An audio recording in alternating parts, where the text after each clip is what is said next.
Hi. Hi. Hello. How How you are you? doing? I'm good, thanks. Yeah, good. You're in the sort of classical music sort of world. How did you come into it, essentially? Yeah, so my classical music story goes right back. And when I say right back, I picked up violin at 2.5. Um, Oh, so we are talking very young. And then I played piano and viola and cello and went to a classical music high school and did a music degree at the Sydney Conservatorium of Music. Um, and then during the time that I was doing the degree in Sydney, I sort of fell into arts management and just really enjoyed it. Found that I didn't have to be stressed about being on stage. I could still be involved in music and put the concert together basically. And so that was quite an eye opener for me. So I then left Sydney and moved to Melbourne and did a master's in arts and cultural management and was working full time in arts management at the time. And that was wonderful. And then in August or July of 2020, I thought, oh, I'd just love to. I've always wanted to live in London. It's just been on the bucket list for me for a long time. And I had sort of thought, oh, it's not the right time, things were happening. And of course, at that stage, we were mid-pandemic, weren't we? So we were, 4 or 5 months into the pandemic. And I mm. just thought, I'm just going to see what's online, see what's out there in London and see if there's anything. And I saw this job with Gabrieli, which is the general manager of Gabrieli, which is for those that might not have heard of it, it's a period orchestra and consort. So we play all over the world, mostly sort of Baroque classical music, but we have a huge repertoire. And a very passionate artistic director. And so I saw this job advertised and I thought, oh, I'm just going to throw my hat in the ring. And I went through at least 3 or 4 interview rounds on Zoom in Australia. So I was doing them at 10 o'clock at night. Oh God. That is commitment. I appreciate that. And sort of walked out of each one thinking, oh, I'm not gonna get anywhere with this. They definitely won't give it to me. Anyway, they offered me the job in August and took me a while to get out of the country. And so, yeah, I moved in November and jumped straight into the job. And at the same time, in parallel, I've been doing my, attempting to do my PhD in basically organizational strategy and business models for orchestras. So since then, I've just been balancing sort of freelance work with my full-time job with Gabrieli. And then, my PhD on the side as well. So, it's been an interesting sort of few years, I'd say, in the last little while, but I've always had a very strong commitment to the arts. I think I'm one of those people that could never be outside of the arts. Yeah. Yeah, just deeply passionate about it. Love my job, love what I do, love being involved in it, love the people I meet. Just find it a really sort of inspiring, difficult, but inspiring sector to work within. 100%. And as well, have you noticed any differences between how the arts is treated in Australia compared to the UK? Because I feel like the UK is so heavy on the arts, there's no funding. Which is better in sort of how it's treated, Australia or the UK? Dare I say, you'll fall off your chair with this. I think the UK values arts more than Australia does. Really? I really do. Australia, I don't think, especially in my little niche of arts, being classical music, we don't have the heritage arts embedded within sort of the cultural sector. So certainly funding in Australia is extremely limited. I would say more than the UK, and that's really saying something, isn't it? No, Yeah. sectors. I'd say in terms of audiences, the focus in Australia is always on sport. We're a very sport-centric, sport-focused country. And as a result, the arts sort of take a back seat to that. So I think the arts are more support. I think there's more diversity in the arts in terms of what's on offer in the UK. I think there is also a greater push, certainly in the last 12 months within the arts in the UK, towards EDI, which I like, equity, diversity and inclusion. And there seems to be a push to really strive to make the arts accessible, open, inclusive as much as we can. And I like that. I mean, I haven't been back to Australia in almost 2 years, so maybe it's changed. But yeah, I think overall, I think the arts are more valued in the UK than they are in Australia, which is depressing, isn't it? Yeah, that is. I just assume that Britain is the worst place for everything, but it's good to know that we're doing at least something a little bit right. So what was your experience in Australia then? I saw the youth orchestra as well. Were you sort of an educator role within that? Yeah, so I worked for Melbourne Youth Orchestra for a few years, and I mean, I sort of did a bit of everything, really. I started actually with Melbourne Youth Orchestras back in 2015, and I was on the bottom of the ladder as their what used to be Member Services and Administration Coordinator, which is quite a mouthful, really. But I was basically the administration coordinator for MYO, Melbourne Youth Orchestras. And then I left the organisation for a bit and then came back basically as a program manager for their outreach side of things. And then it's transitioned from that role into being the overall program manager for all of the various programs that MYO offered. And that's when I took on two direct reports. So that was one of my first times managing people. I stepped in once or twice to act as CEO when our CEO took some leave. And then in the time that I wasn't full-time with MYO, I also tutored with them on Saturdays. So I was a violin tutor for the little baby group, which was so adorable. So yeah, I've done a bit of everything with MYO.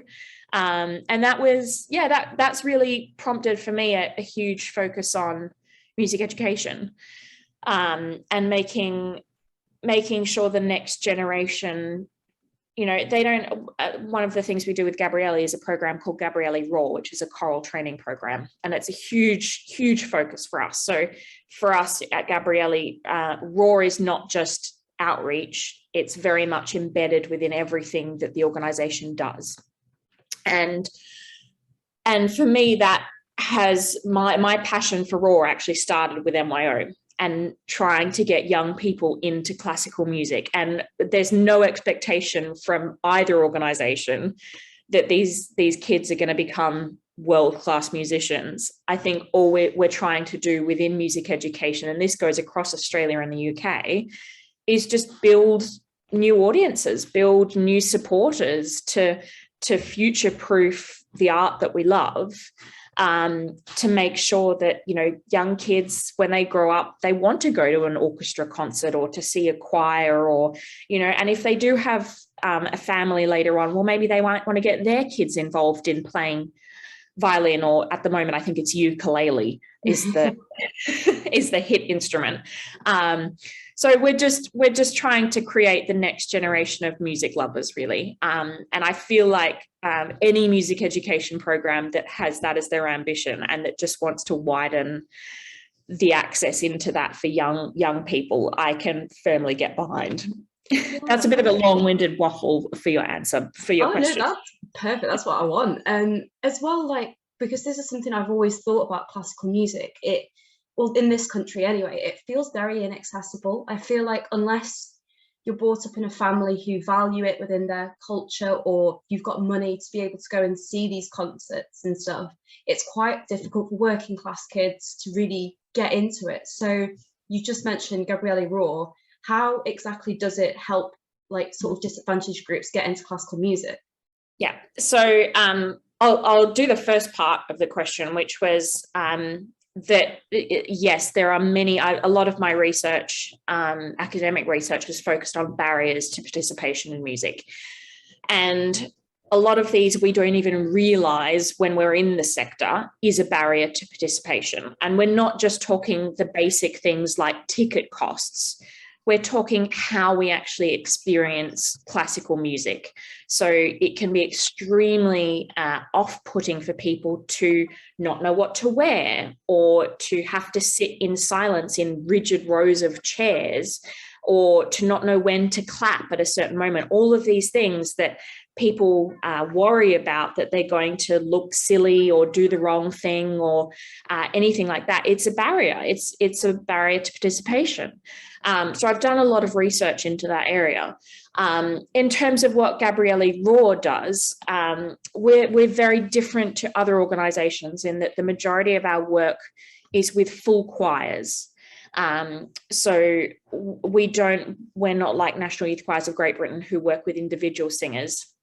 We actually reach into I think 90% of our choirs that we work with, we've got about 36 at the moment, from state schools. And they're choirs that are ambitious. They want to do more and get involved more. And what we do is we provide them with a program that means that they can perform at a professional level. So we bring in all of these incredible choirs. We've done work in Bradford and Teesside and up north and all over really. And we bring them all together in these huge performances of pretty mammoth repertoire. So we've just come off a project called Recreation, and we worked with just under 700 students across 5 performances.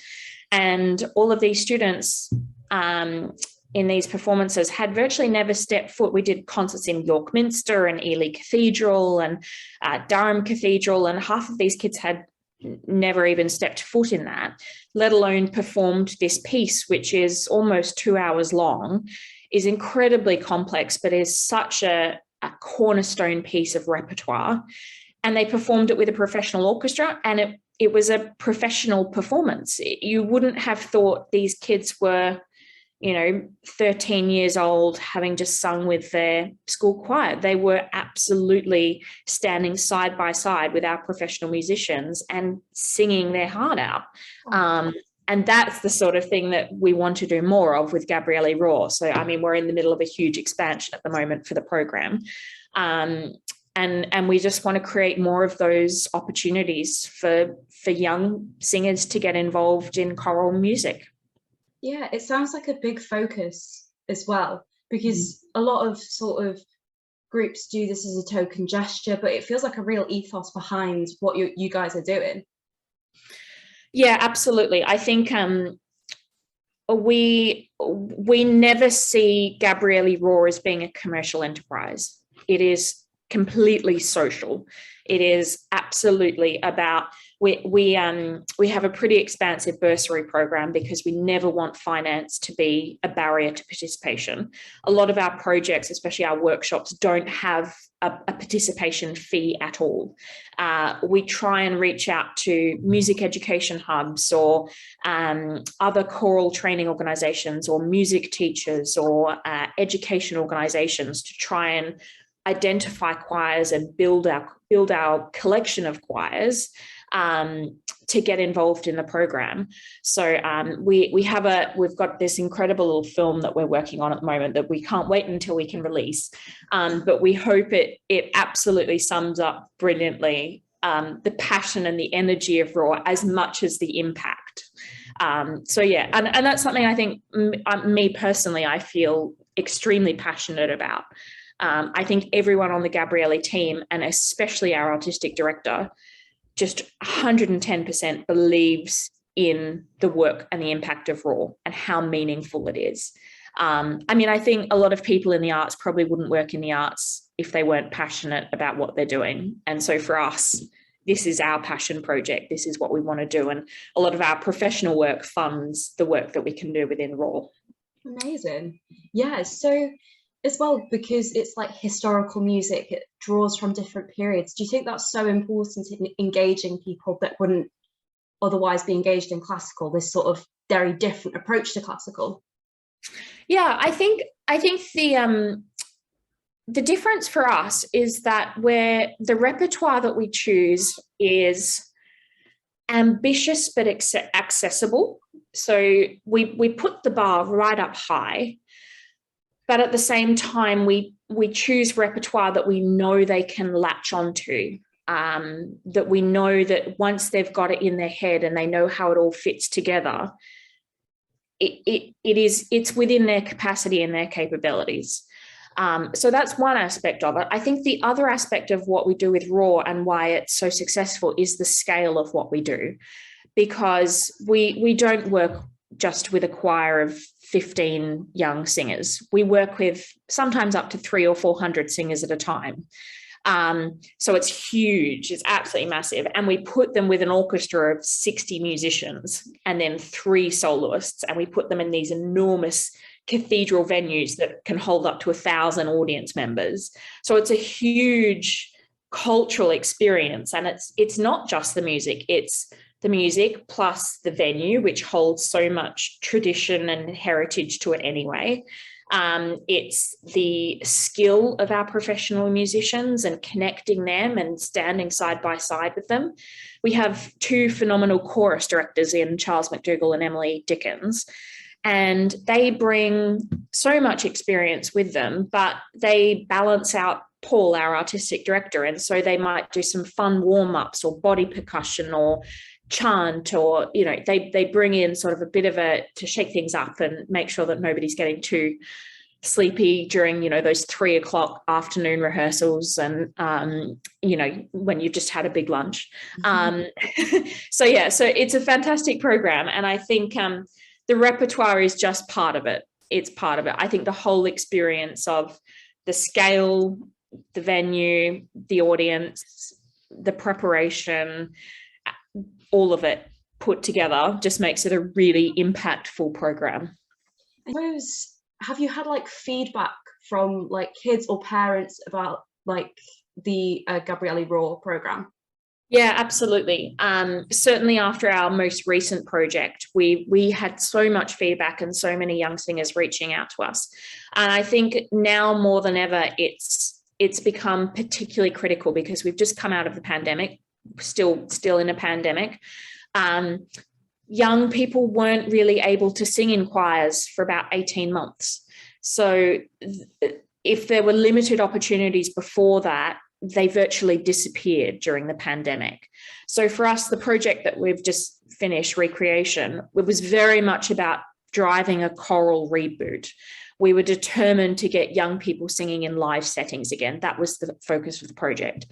And I think we didn't imagine how much impact that project was going to have until it finished, and we were collecting all the feedback, and we got emails from young singers that just said this was the most incredible thing I think I've ever done. And certainly, I mentioned the film again, but we had so much video content of young singers just saying, this is just the most amazing thing I've ever done. And I've never set foot in Ely Cathedral before. I've never heard this piece before, but oh my gosh, how wonderful. It's just amazing. So I think the demand is there. The success of the project is there. The challenge for us is now, how do we scale that up? How do we make sure that we positively reach more young singers and more youth choirs? Because I think we run the risk of the program becoming so big that we don't have the meaningful connection to choirs.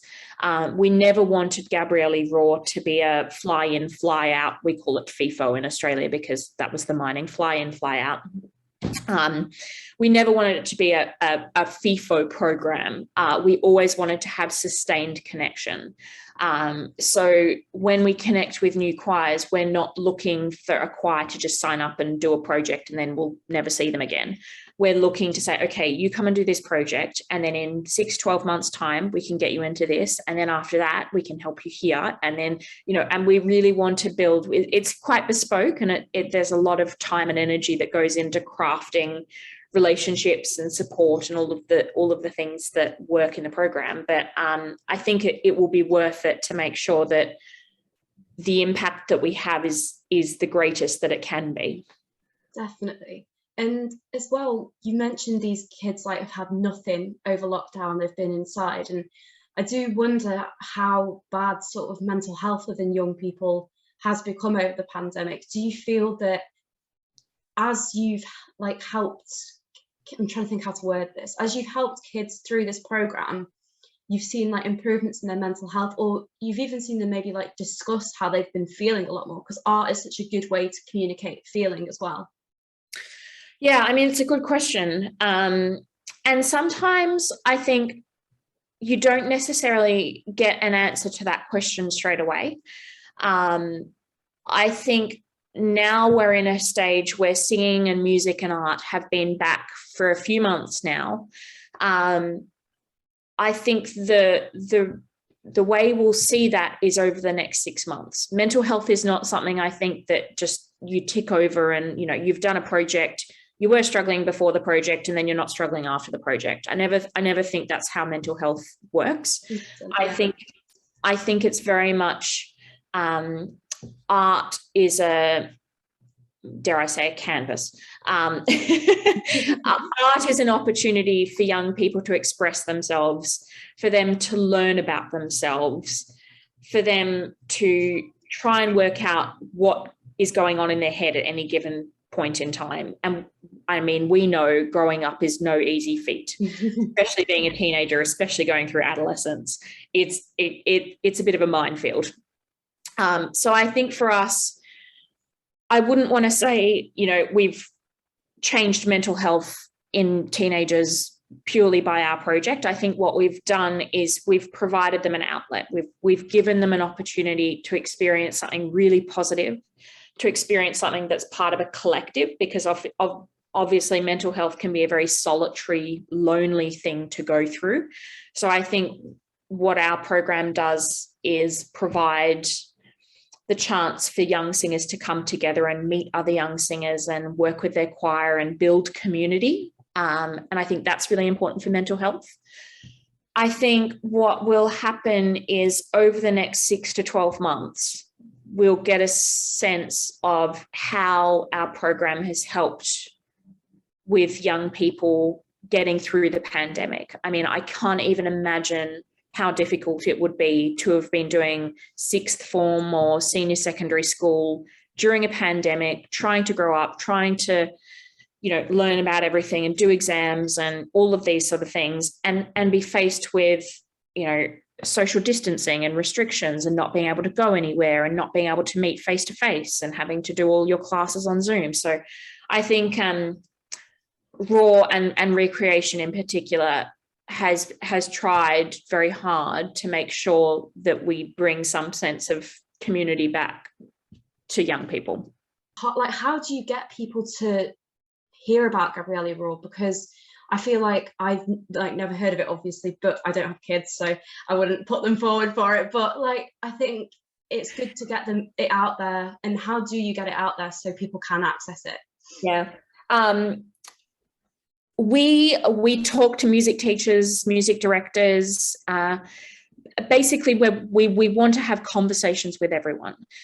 So we have a fantastic Raw manager in Anna Winston, and she really wants to speak with, as I say, music teachers, directors of music, choir directors. So definitely get in contact if you know of a choir, have a choir, run a choir, want to start a choir, whatever it is, get in touch with us. The other thing is that with Raw, we need to build a community. We have already a great community around Raw, but there's so many elements to Raw that make it a success. So the choirs are one aspect, absolutely, but we then have all of our supporters. So the program wouldn't happen if it wasn't for the supporters. So that's one aspect of it.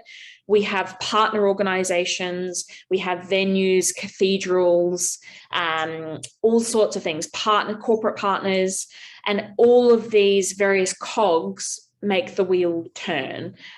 So I think if anyone is interested in Raw, I mean, as you've just seen from this half-hour conversation, I could talk about Raw until the cows come home. But we want to talk to anyone that even has the slightest interest in knowing about the program or being involved in any way. And that's really important to us. So, and you, as I say, you might not be a choir director. You might just be an audience member that is really interested in choral singing and getting involved. And that's absolutely fine. Come and join us. Come and see our concerts. Come and meet me. Come and meet our artistic director, and really just get involved in this incredible program. Oh, well, thanks for sending that message out. And thank you for speaking to me. It's been really interesting hearing about it all. Thank you so much. Well, good to talk to you. See you soon. Bye.